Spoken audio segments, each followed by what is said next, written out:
Jasmine ने कहा। Sorry, मैं आपके कहने का मतलब नहीं समझ पाई। डॉक्टर पार्ट ने डरते हुए कहा। वो एक्चुअली मैंने काफी जल्दी अपनी बात खत्म कर दी थी, इसलिए शायद आपको समझ नहीं आई। अब मैं आपको साफ समझाता हूँ कि मैं क्या चाहता हूँ।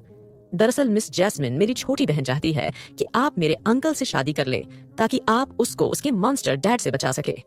जैस्मिन ने कहा, क्या तुम उस बच्ची को नहीं बचा सकते? और हाँ, ये ड्रामा किसी लड़की के सामने जाकर करो। तुम जैसे लड़कों को मैं अच्छे से जानती हूँ। इतना कहकर जैस्मिन वहां से चली गई। डॉक्टर पार्थ ने कॉल करके ईश्वरी से कहा। वो नहीं मानी।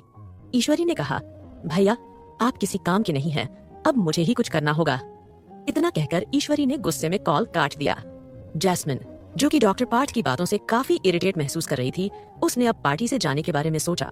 वो उस आदमी से दोबारा बात नहीं करना चाहती थी, मगर रहकर उसके मन में मासूम ईश्वरी का ख्याल आ रहा था।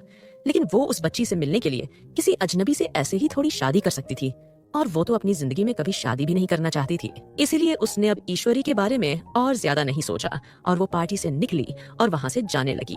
तभी पीछे से किसी ने उसे आवाज दी, दीदी रुकिए, मुझे आपसे एक इम्पोर्टेंट बात करनी है। रोसलीना की आवाज सुनकर जैस्मिन रुक गई।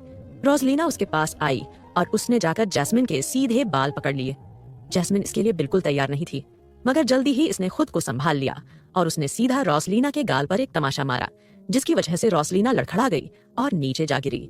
रोसलीना ने उठने की कोशिश की और कहा, दीदी आपकी हिम्मत कैसे हुई मुझे मारने की? जैस्मिन ने उसे जवाब दिया, क्योंकि तुम आपकी हद भूल रही हो रोसलीना। रोसलीना ने हंसते हुए कहा, ये अब मेरा घर है और अफसोस अब आपका यहाँ कुछ भी नहीं है, और वो बुढ़ा जो आपको प्यार करता था वो कब कब मर चुका है। ये सुनकर जैस्मिन ने तेज आवाज में कहा, रोसलीना जबान संभाल कर बात करो, वो मेरे दादाजी थे। रोसलीना ने हंसते हुए कहा, वो तुम्हारे दादाजी थे? क्या मजाक है जैस्मिन, जब तुम्हें तुम्हारे बाप का ही नहीं पता तो कैसे दादाजी, कैसा परिवार? हाँ, किसी को नहीं पता कि तुम्हारी माँ किसके साथ सोई थी और तुम किसकी औलाद हो। रोसलीना की ये बात सुनकर जैस्मिन कोई जवाब नहीं दे सकी। तभी उन दोनों के पीछे से एक आवाज आई। रोसलीना ने पहचान लिया कि आवाज प्रशांत की थी, इसलिए उसे गुस्सा आने लगा। प्रशांत ने पीछे से कहा, रोसलीना तुम मेरी दोस्त से ये बात कह रही हो? क्या तुम्हें खुद पता है कि तुम्हारे दादाजी कौन है? तुम्हारी माँ ने तो कभी ये तुम्हें बताया ही नहीं होगा। चलो मैं तुम्हें बताता हूँ कि तुम्हारा बाप कौन है। रोसलीना ने कहा, मुझे कुछ नहीं जानना है। इतना कहकर उसने अपने पैरों को पका और वहां से चली गई। जाते हुए उसने अपने हाथों में लिए जैस्मिन के एक बाल को देखा और वो मुस्कुराने लगी। आखिर में जो उसे करना था उसने वो कर ही लिया था। उसे जैस्मिन के बाल आखिर हासिल हो ही गए थे, मगर हाँ, वो जैस्मिन को सबक भी सिखाना चाहती थी, लेकिन इससे पहले ही प्रशांत वहां आ गया था।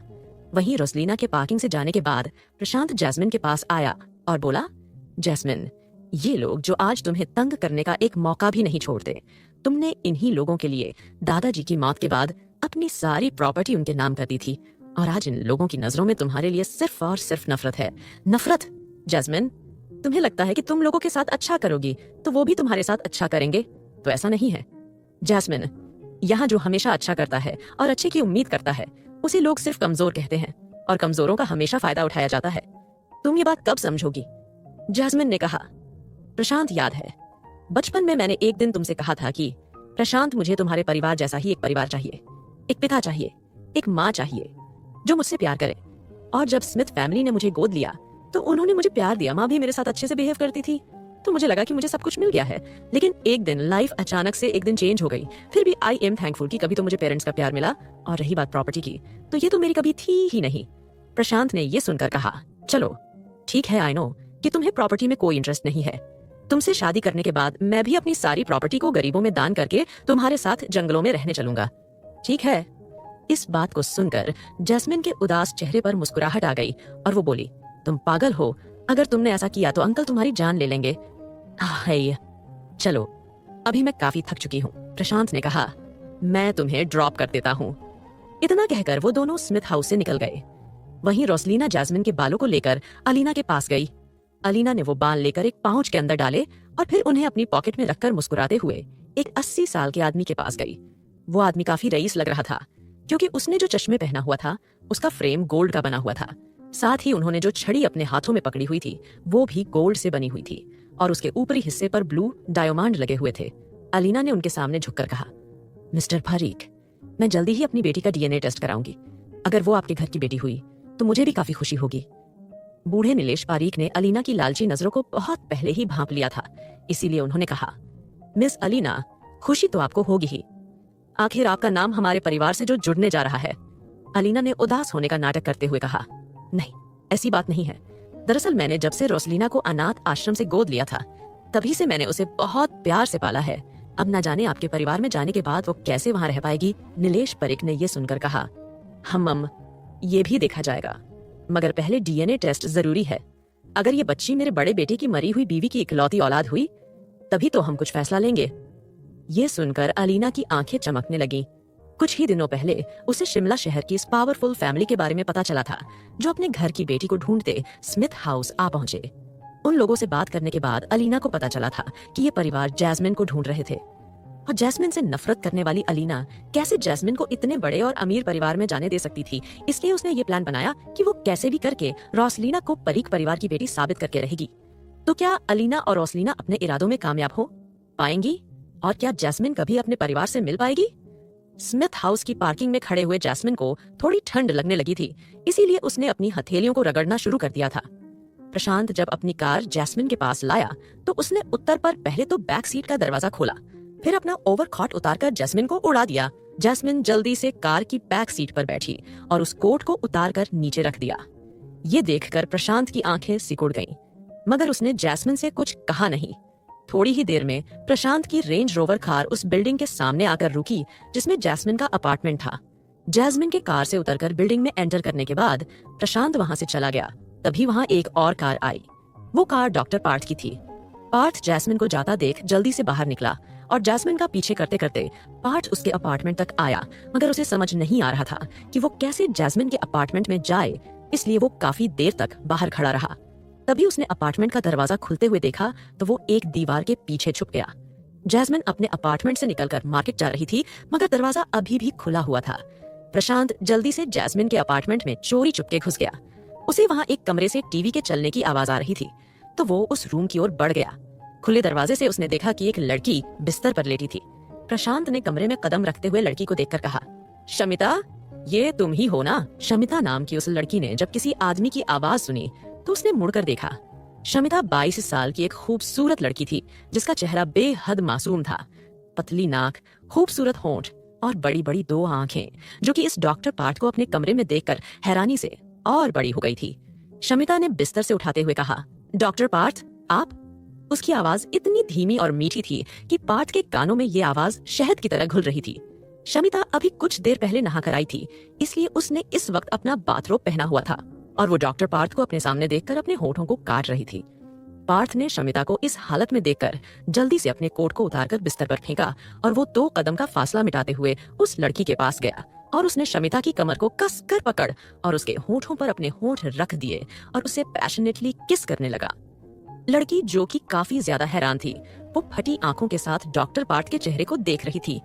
पार्थ ने अपने हाथों को अब शमिता के बाथरूम के अंदर डाल दिया था और अब उसके हाथ शमिता की ठंडी और पतली कमर पर थे। पार्थ ने फिर उसकी टांगों को कसकर पकड़ा और उसे अपनी गोद में उठा लिया। फिर वो उसे अपनी गोद में लाए हुए दरवाजे के पास गया और उसने दरवाजे को लॉक कर दिया। इसके बाद वो किस करते हुए उसे बिस्तर पर ले आया और उसे बिस्तर पर लेटाकर फिर से किस करने लगा। शमिता ने डॉक्टर पार्थ के कंधे पर अपने हाथ रखकर उन्हें खुद से दूर करने की कोशिश की, मगर पार्थ था कि उससे 1 इंच भी दूर होने को तैयार नहीं था।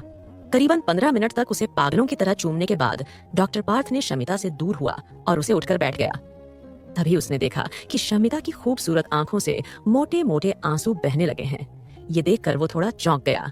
इससे पहले कि वो उसके आंसू पहुंचने के लिए अपने हाथ आगे बढ़ा पाता, दरवाजा बूम की आवाज के साथ खुला और जैस्मिन अंदर आई। वो मार्केट से सब्जियां खरीदने गई थी और जब उसने अपार्टमेंट में अंदर आने पर किसी आदमी के जूते को बाहर देखा और फिर शमिता के रोने की आवाज सुनी थी, तो उसे खतरा महसूस हुआ और फिर उसने जल्दी से पूरी ताकत के साथ दरवाजे को लात मारी और दरवाजा तोड़ दिया। पार्थ ये देखकर थोड़ा डर गया था और जब जैस्मिन ने देखा कि उसकी दोस्त के साथ बदतमीजी करने वाला पार्थ है, तो उसने अपनी आस्तीन फोल्ड कर ली। उसे लग रहा था कि पार्थ कोई सड़क छाप मजनू था जो पहले उसके पीछे पड़ गया था और अब उसकी दोस्त के पीछे पड़ गया था। इसलिए उसे लगा कि उसे आज पार्थ को एक अच्छा सबक सिखा देना चाहिए। वो काफी तेजी से पार्थ की ओर दौड़ी और उसे एक लात मारी, जिससे पार्थ एक कोने में जा गिरा। फिर जैस्मिन शमिता के पास गई और उसने उसका हाथ पकड़ा और उसे पूछा, तुमने इसने कुछ किया तो नहीं? शमिता ने अपने आंसू पोंछे और फिर ना में गर्दन हिलाई। जैस्मिन ने कहा, शमिता तुम दूसरे रूम में जाओ, आज मैं इस रोमियो को एक अच्छा सबक सिखाती हूँ। काफी दिनों से इसने मुझे परेशान करके रखा था, आज तो इसने हद ही कर दी। जैस्मिन की बात सुनकर शमिता ने कहा, क्या तुम इन्हें जानती हो? शमिता की बात सुनकर जैस्मिन ने हैरानी से शमिता को देखा और पूछा, क्या तुम भी इस आदमी को जानती हो? शमिता ने हाँ में गर्दन हिलाई और बोली, जैस्मिन प्लीज इनके लिए ऐसे शब्द मत कहो, ये ऐसे नहीं है और इन्हें मेरे साथ कुछ गलत नहीं किया है। शमिता की बात सुनकर जैस्मिन हैरान रह गई और उसने कहा, गलत नहीं किया है से तुम्हारा क्या मतलब है? मैंने खुद उसे तुम्हारे साथ जबरदस्ती करते हुए देखा है, कहीं ऐसा तो नहीं कि ये तुम्हारा सीक्रेट बॉयफ्रेंड हो? बताओ मुझे ये कौन है और यह सब कब से चल रहा है? क्या तुमने यहाँ से जाने के बाद इसे डेट करना शुरू किया है या फिर तुम पहले से एक दूसरे को जानते हो? शो शमिता ने जैस्मिन के इतने सारे सवाल सुनकर बस हाँ में सिर हिलाया। तो जैस्मिन ने एक आह भरते हुए कहा, मुझे यह आदमी बिल्कुल पसंद नहीं है, अगर तुम इसे नहीं बचाती तो मैं सच में इसका मुंह तोड़ देती। शमिता ने अपनी दोस्त को गुस्से में देखकर हिचकिचाते हुए धीरे से जैस्मिन का हाथ पकड़कर कहा, Jasmine he is my husband और हमारी शादी को 4 साल हो चुके हैं। ये सुनकर जैस्मिन अब अवाक होकर शमिता को देखने लगी। अविनय कपूर रेपिस्ट है। जैस्मिन को हैरान देख पार्थ जो कि कोने में पड़ा था वो वहां से उठा और अपना कोट लेकर शमिता के रूम से जाते हुए उसने कहा, मैं तुमसे मिलने दोबारा आऊंगा, अपना ध्यान रखना। इतना कहकर वो वहां से चला गया। उसके जाने के बाद शमिता ने जैस्मिन का हाथ पकड़ा और बोली, आई एम सॉरी जैस्मिन, मैंने तुम्हें कभी नहीं बताया मगर इसकी एक वजह है। जैस्मिन ने थोड़ा नाराजगी भरी आवाज में पूछा, ओह तो ऐसी भी क्या वजह थी जो तुम मुझे इस बारे में कभी भी बताना नहीं चाहती थी? शमिता ने बिस्तर पर बैठते हुए कहा, हमारा रिश्ता नॉर्मल हस्बैंड वाइफ की तरह नहीं है, हमारे बीच ना ही प्यार है ना ही अंडरस्टैंडिंग। इनफैक्ट हम दोनों ने शादी के बाद 1 महीना भी साथ में नहीं बिताया।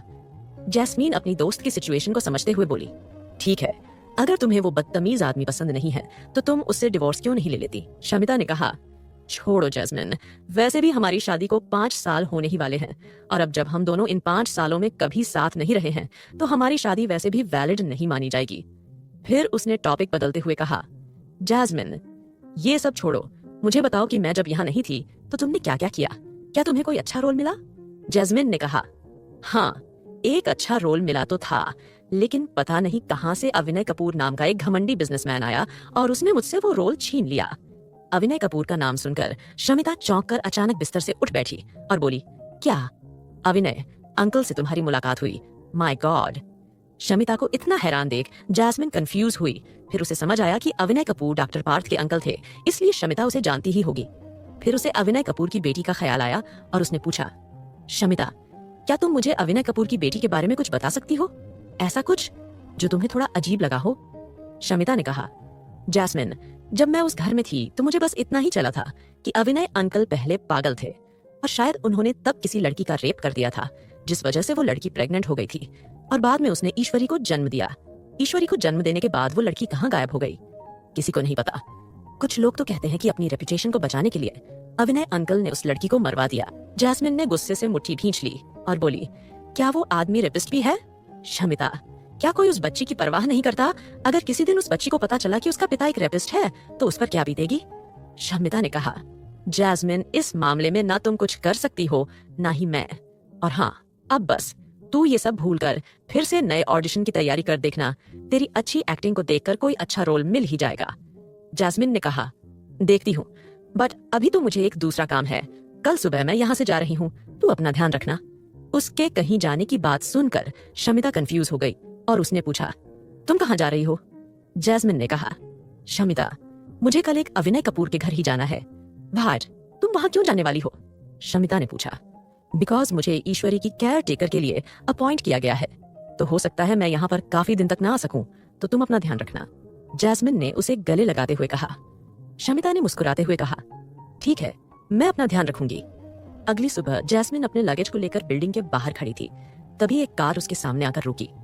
उस कार में बैठे ड्राइवर ने जैस्मिन के कार में बैठते ही कार को ड्राइव करना शुरू कर दिया। ड्राइविंग सीट पर बैठा इंसान पार्थ था, जो कि अपने नाना जी के कहने पर जैस्मिन को लेने आया था, और जब उसने ड्राइविंग करते हुए जैस्मिन को देखा तो अचानक से उसने कार के ब्रेक लगा दिए, जिससे कि जैस्मिन जो कि अपना फोन चला रही थी उसका फोन उसके हाथ से गिर गया।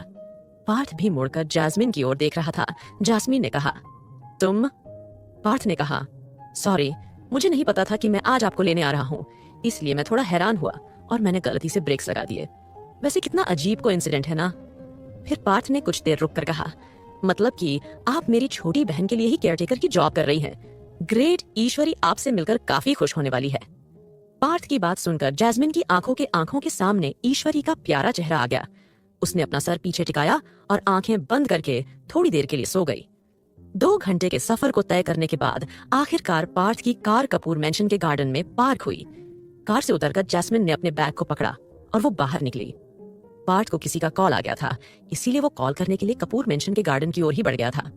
वहीं जैस्मिन ने देखा कि कपूर मेंशन का गार्डन काफी शानदार था, जिसमें एक बहुत बड़ा स्विमिंग पूल भी था। उसी पूल के पास में उन्होंने देखा कि बच्चों के खेलने के लिए वहां जानवरों के बड़े बड़े स्टैचू लगाए हुए थे। उन सबको देखने के बाद जैस्मिन ने उस रॉयल पैलेस जैसे दिखने वाले हाउस को देखा, जो कि 3 मंजिला था। कपूर मेंशन बहुत ही शानदार था। कुछ देर और उस शानदार घर को देखने के बाद जैस्मिन ने अपनी नजरों को नीचे किया तो उसे अपने सामने एक बूढ़ी औरत खड़ी दिखाई दी। वो बूढ़ी औरत कपूर परिवार के घर में रहने वाली केयर टेकर थी। उनकी उम्र लगभग 70 साल थी। जैस्मिन को वो जिस तरह देख रही थी, इससे जैस्मिन को समझ आ रहा था कि वो औरत उसे नापसंद कर रही है। हेलो आंटी, मैं जैस्मिन ईश्वरी की नई केयर टेकर। प्लीज, क्या आप मुझे मेरा कमरा बता देंगी? उस औरत ने कहा। मेरे पास टाइम नहीं है, अपने आप अपनी जगह देखो। इतना कहकर वो बूढ़ी औरत वहां से चली गई। जैस्मिन को अजीब लगा, मगर वो और क्या ही करती। वो अपने लगेज को लिए कपूर मेंशन में दाखिल हुई। कपूर मेंशन का हॉल काफी बड़ा था। फर्स्ट फ्लोर पर जाने के लिए सामने दोनों तरफ स्टेयर्स बनी हुई थी। विला में कम चहल पहल देखकर जैस्मिन को लग रहा था कि इस घर में रहने वाले लोग ज्यादातर दूसरी मंजिल पर ही रहते होंगे। उसने नजर दौड़ाकर इधर उधर देखा तो उसे कुछ नौकर सफाई करते हुए दिखाई दिए। जैस्मिन उनके पास गई और उनसे भी वही सवाल किया, मगर वो उसे ऐसे इग्नोर कर रहे थे जैसे उसे देखा ही ना हो। तभी उसने देखा कि एक हैंडसम आदमी 3 पीस सूट पहने स्टेयरकेस से नीचे आ रहा था। नीचे आते हुए उस आदमी ने जैस्मिन को ऊपर से लेकर नीचे तक देखा और उसकी आंखें चमकने लगी। उसने कहा, तुम ईश्वरी के लिए अपॉइंट की गई नई केयरटेकर हो ना? जैस्मिन ने हाँ में गर्दन हिलाई। उस आदमी ने आगे कहा, डैड, तुम्हारा बिना कोई इंटरव्यू लिए इस घर में ले तो आए हैं, मगर मुझे लगता है कि मुझे देख लेना चाहिए कि तुम किस तरह काम करती हो। तो ऐसा करो, मुझे खाना बनाकर खिलाओ। मैं देखूंगा कि तुम मेरी भतीजी को किस तरह का खाना बनाकर खिला सकती हो। उस आदमी की बातें सुनकर जैस्मिन को समझ आ गया कि वो लड़का जरूर ईश्वरी के अंकल होंगे, क्योंकि उस आदमी के फेशियल फीचर्स ईश्वरी से मिलते थे। साथ ही वो आदमी हैंडसम इतना था कि कोई भी लड़की भी उसकी गर्लफ्रेंड बनने को तैयार हो जाए। मगर जैस्मिन उस आदमी में बिल्कुल भी इंटरेस्टेड दिखाई नहीं दे रही थी। वो तो बस उस आदमी की बातों से काफी इरिटेट लग रही थी। उसका काम सिर्फ और सिर्फ ईश्वरी की खैर करना था, न कि उस आदमी के लिए खाना बनाना। मगर डेनियल ने कहा था कि इस घर में किसी को उसके इरादों पर शक नहीं होना चाहिए, इसीलिए वो खाना बनाने के लिए तैयार तो हो गई, मगर उसने कहा, पहले मुझे मेरा कमरा बता दीजिए, मैं कहाँ रहूंगी। ऊपर खड़े एलेक्स कपूर ने मुस्कुराते हुए कहा, चलो ऊपर आओ, मैं तुम्हें तुम्हारा कमरा दिखाता हूँ। जैस्मिन थोड़ा हिचकी, मगर फिर उसने अपना भारी बैग उठाया और स्टेयरकेस से बैग को लेकर ऊपर जाने लगी। एलेक्स ने उसे एक कमरा दिखाया। जैस्मिन उस कमरे में चली गई। उस रूम की वॉल्स पर ग्रे कलर का पेंट किया हुआ था और रूम में बहुत ही कम चीज थी, मगर उस खाली कमरे में कुछ अजीब था। तो वो बिस्तर था, क्योंकि वो बिस्तर बहुत ही शानदार था और नौकरों के लिए इतना शानदार बिस्तर होना जैस्मिन को अजीब लग रहा था। मगर उसने कुछ पूछा नहीं, उसने बस अपना लगेज रखा और फिर वो चेंज करके नीचे आ गई। विला में किचन कहाँ थी उसे नहीं पता था, इसलिए उसे किचन को ढूंढने में 15 मिनट लग गए, क्योंकि कोई नौकर उसे कुछ बता ही नहीं रहा था। इसलिए वो किचन में गई और उसने बच्चों की पसंद के हिसाब से खाने के लिए कुछ डिशेस बनाई। साथ में उसने एक ब्यूटीफुल सा केक भी बनाया था। केक में उसने शुगर की क्वांटिटी काफी कम ही रखी थी, मगर उसने उस केक को डेकोरेट कुछ इस तरह से किया था कि बच्चे उसे खा ले। मोस्टली उसने उसके केक के ऊपर ड्राई फ्रूट्स को सजाया था। उसे 7-8 डिशेस बनाने में 1 घंटा लगा। उसने फिर हर डिश को बोल्स में डालकर बाहर डाइनिंग टेबल पर लगा दिया और वो उम्मीद करने लगी कि अब ईश्वरी आएगी और डिशेस को टेस्ट करेगी। मगर उसने देखा कि एलेक्स कपूर उसके सामने आकर डाइनिंग टेबल के पास रखी एक चेयर पर आकर बैठा। एलेक्स ने खाना शुरू किया। डिशेज को खाते हुए उसके फेस के एक्सप्रेशंस अजीब हो गए थे। जैस्मिन को उसके चेहरे के हाव भाव देखकर लग रहा था कि उसे खाना पसंद नहीं आया था। वैसे तो जैस्मिन काफी अच्छा खाना बना लेती थी, मगर एक बच्चे के हिसाब से उसने कम ही तीखा खाना बनाया था, जिस वजह से एलेक्स को पसंद ना आया हो। मगर एलेक्स फिर भी एक एक करके हर बाउल को खाली करता जा रहा था। आखिर में उसने इतने अच्छे से डेकोरेट किए हुए केक को भी खुद ही अकेले खा लिया और डकार लेते हुए कहा, खाना ठीक ठाक है, कल से तुम खाना बना सकती हो, लेकिन सिर्फ मेरे लिए, क्योंकि ईश्वरी तुम्हारे हाथ का खाना नहीं खाएगी। जैस्मिन ने ये सुनकर कंफ्यूज होकर पूछा, मगर क्यों? जैस्मिन का सवाल सुनकर वो बूढ़ी औरत जो कि ईश्वरी की केयरटेकर थी, जिनका नाम जेनी था, उन्होंने जैस्मिन के पास आकर कहा, क्योंकि इस घर के बच्चे मेरे हाथ का ही खाना खाते हैं। अब तुम अपने कमरे में जाओ, मैं बेबी को देख लूंगी। जैस्मिन ने जेनी आंटी की बात का बुरा नहीं माना और वो स्टेयर्स से होते हुए ऊपर चली गई। चेयर पर बैठा हुआ एलेक्स मुस्कुराया। जेनी थी आंटी ने ऊपर जाती हुई जैस्मिन को देखकर कहा, यंग मास्टर एलेक्स, आप उस नई बच्ची को तंग क्यों कर रहे हैं? मुझे वो इतनी भी बुरी नहीं लगती। एलेक्स ने कहा, जेनी आंटी, आपने देखा नहीं वो कितनी खूबसूरत है, और मुझे पता है कि वो यहाँ केयर टेकर का काम करने नहीं आई है। मैंने पता किया है कि ये एक एक्ट्रेस है। तो बताइए, एक एक्ट्रेस भला बच्चों के लिए केयर टेकर क्यों बनेगी? जरूर वो भाई को फंसाने ही आई है। देखना, रात तक भाई इसको धक्के मार के इस घर से निकाल देंगे। एलेक्स की बात सुनकर जेनी आंटी मुस्कुराई और कहा, तभी आपने उसे अभिनय मास्टर के रूम में भेजा है। जेनी आंटी की बात सुनकर एलेक्स ने हाँ में गर्दन हिलाई तो जेनी आंटी बोली, मैं भी चाहती हूँ कि ये लड़की यहाँ से चली जाए ताकि ईश्वरी पर फिर से किसी का कोई बुरा साया ना पड़े। वैसे भी इस घर में जितनी भी औरतें आई हैं, उन्होंने हमारी बेबी के साथ अच्छा बिहेव नहीं किया। जेनी आंटी ये कहना भूल गई थी कि दरअसल वो ईश्वर ही थी जो कि घर में आने वाली किसी भी औरत के नाक में दम कर देती थी, क्योंकि उसे वो औरतें बिल्कुल पसंद नहीं थी जो कि उसके डैड के पीछे पड़ी रहती थी। इसीलिए उन्होंने उन लड़कियों का अपने अंकल एलेक्स के साथ मिलकर बहुत ही बुरा हाल किया था। मगर कोई भी ईश्वरी की इन हरकतों के बारे में बात नहीं करता था और न ही उसे किसी चीज के लिए ब्लेम करता था। इस घर में रहने वाला हर इंसान ईश्वरी से प्यार करता था, सिवाय ईश्वरी के खुद के दादा को छोड़कर